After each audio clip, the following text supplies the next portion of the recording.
Nah, jadi begini teman-teman ya, saya bisa menyimpulkan dari kesekian sekian tahun saya merintis usaha cuci mobil motor itu, dulu sih juga saya pernah ya merintis usaha cuci motor dan cuci mobil di kampung itu sekitar tahun 2014.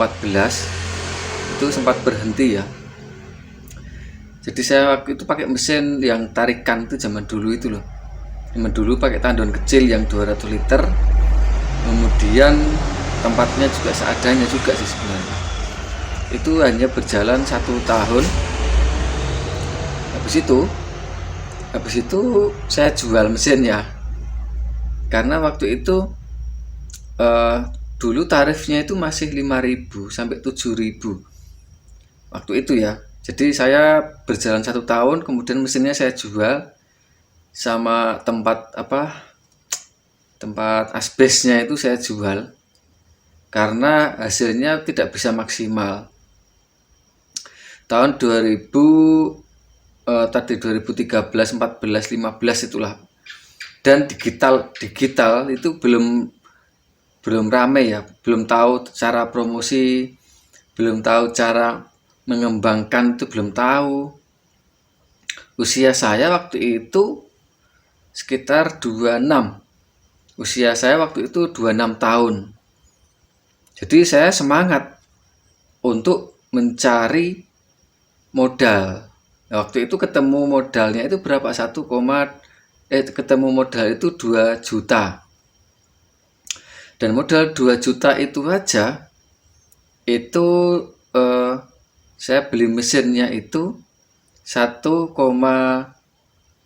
waktu itu 1,7. Kemudian yang sebagian saya beli untuk tandon kecil, kemudian sama atap itu udah cukup. Tapi hasilnya sehari itu cuma 15.000, 20.000. Itu aja saya kerjakan sendiri.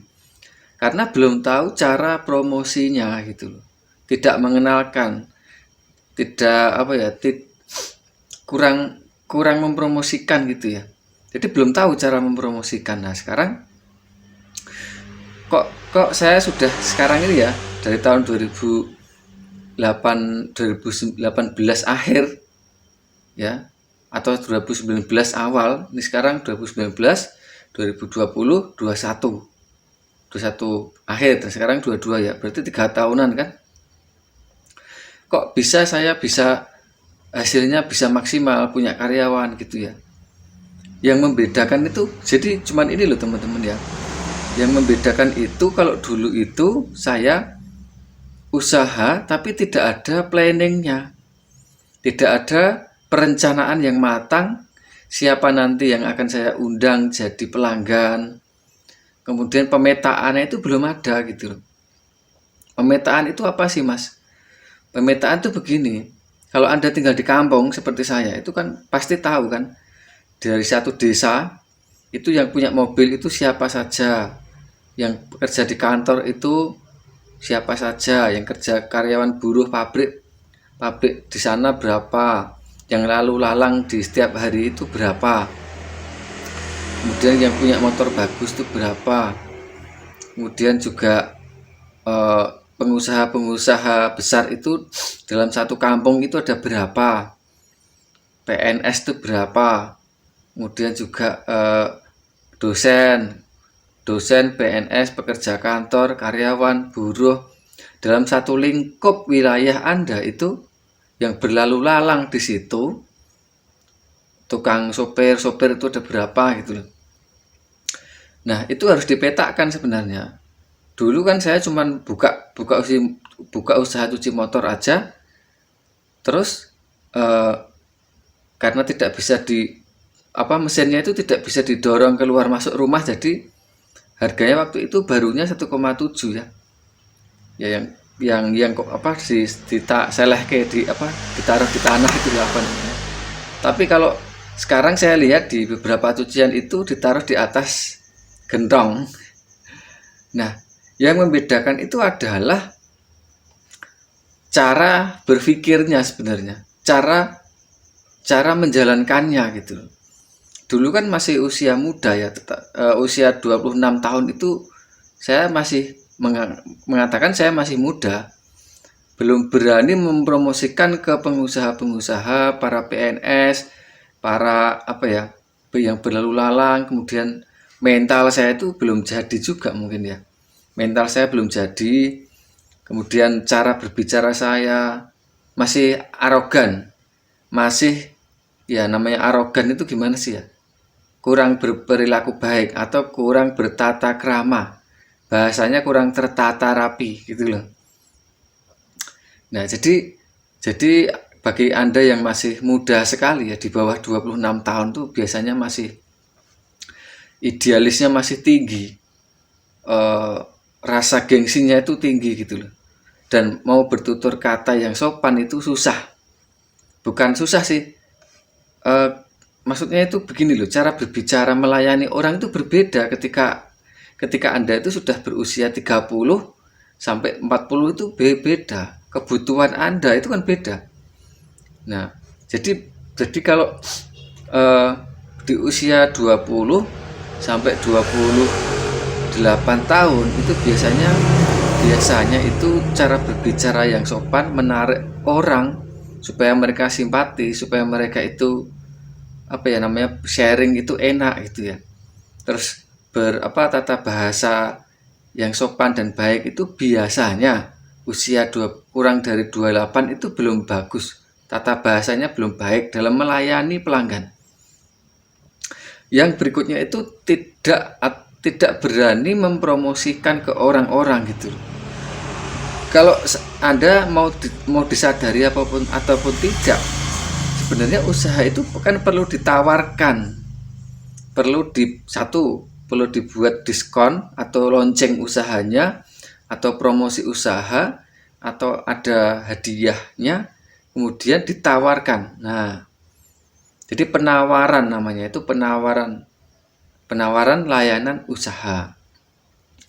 Nah, sehingga waktu itu saya tahun 2014-15 itu berhenti, cuma 1 tahun terus berhenti. Habis itu kerja lagi. kerja lagi, buruh seperti biasa. Karena hasilnya belum maksimal. Mungkin karena rezekinya memang baru segitu kali ya. Tapi kok sekarang bisa tiap hari bisa banyak gitu, Mas? Ya. Tadi cara berpikir, cara melayani, cara membuat promosi, cara membuat variasi usaha atau varian usahanya. Nah, kemudian meningkatkan usahanya itu juga berbeda gitu. Kalau usia Anda sudah 30 ke atas, ya apalagi seorang pengusaha kecil, ya satu kunci sukses yang pertama itu adalah Anda bersikap ramah atau bisa menservis pelanggan. Bahasanya bagus, tutur katanya bagus, murah senyum, kemudian orang-orang yang datang itu dilayani. Nah, dilayani. Maaf, pinarak rien Pak, pinarak rien Bu. Lenggah rumiyin nanti kersane dibuatkan minuman. Kersane dibuatkan kopi dulu Pak. Orang rata-rata bilang, wah enggak usah Mas, enggak apa-apa. Nah, namanya orang Jawa itu ya pekewoh itu biasa, ewoh pekewoh.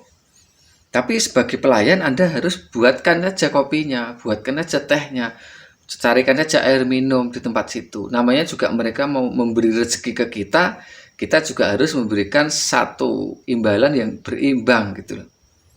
Jadi tetap Anda harus buatkan minuman sebagai bentuk menjamu, bentuk jamuan kepada yang datang.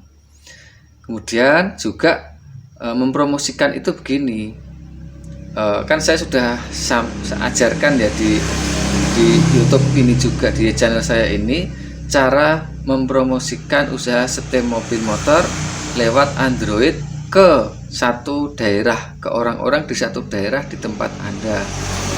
Jadi ditawarkan, orang-orang tawari gitu. Permisi Pak, Bu, saya adalah Mas Ilham, seorang tukang cuci mobil motor baru di daerah sini. Jika Bapak Ibu berkenan untuk mampir, silahkan. Dan alhamdulillah ada hadiah gratis tanpa diundi. Ada paket cuci motor mobil. Paket cuci mobil itu adalah paket cuci mobil plus dapatkan 1 teh botol. Paket cuci motor, dapatkan hadiah 1 buku tulis buat anak-anak, buat bingkisan. Paket cuci motor 1 unit, dapat langsung tanpa diundi bolpen. Ini bolpen. Nah ini kalian beli 1 losen harganya berapa ini? Apalagi kalau Anda itu belinya 5 losen buat hadiah. Seneng banget anak-anak. Anak saya aja kalau tiap 3 hari suruh belikan pensil. Suruh belikan pensil. Ini kenapa ya gigi saya? Ya, berarti kan anak-anak itu butuh hadiah kan? Nah kalau kita kasih buku kan mereka senang. Buku harganya cuma 2.000. Kalau belinya 2 losen nanti kan kenanya lebih murah. Jadi caranya mempromosikan usaha itu sangat penting. Cara memarketingkan usaha itu sangat penting. Nah, karena dari situ aja saya bisa menganalisa diri saya sendiri ya. Dulu kok tidak berhasil, kok sekarang itu saya merasakan hasilnya kok maksimal banget gitu. Itu karena promosi tadi. Salon mobil saya tiap hari ada yang tanya. Kadang-kadang saya buat mahal supaya mereka tidak tertarik karena saya tidak bisa melayani, saya tidak bisa ngerjakan. Kalau retail alat gunung ini juga saya dulu merintisnya dari sepatu, tiap bulan beli satu tas gunung. Itu saya lihatkan tuh tas gunung. Nah, jaket, DSB, matras. Kalau ini sepatunya di sini semua. Nah, itu sebagian keluar dan belum kembali karena kan masih disewa. Jadi hemat saya itu Anda itu harus bisa mempromosikan ya teman-teman ya. Jangan lupa belajar mempromosikan. Bagi teman-teman yang tadi menginginkan pelatihan training gratis dengan mesin iPower 3200 atau 1700D dan mesin-mesin itu sudah ready, insya Allah kita akan memasarkan mulai pengirimannya tanggal 6 Juli besok lusa ya. Bagi teman-teman yang mau mendapatkan mesin itu dan masih ada subsidi ongkirnya, luar Jawa itu 100.000, untuk Pulau Jawa itu gratis ongkir. Jadi dari Sabang sampai Merauke, dari Jawa Barat, Jawa Tengah, Jawa Timur itu gratis ongkir. Kalau luar Jawa itu ongkirnya dapat subsidi 100.000. Gitu ya teman-teman ya.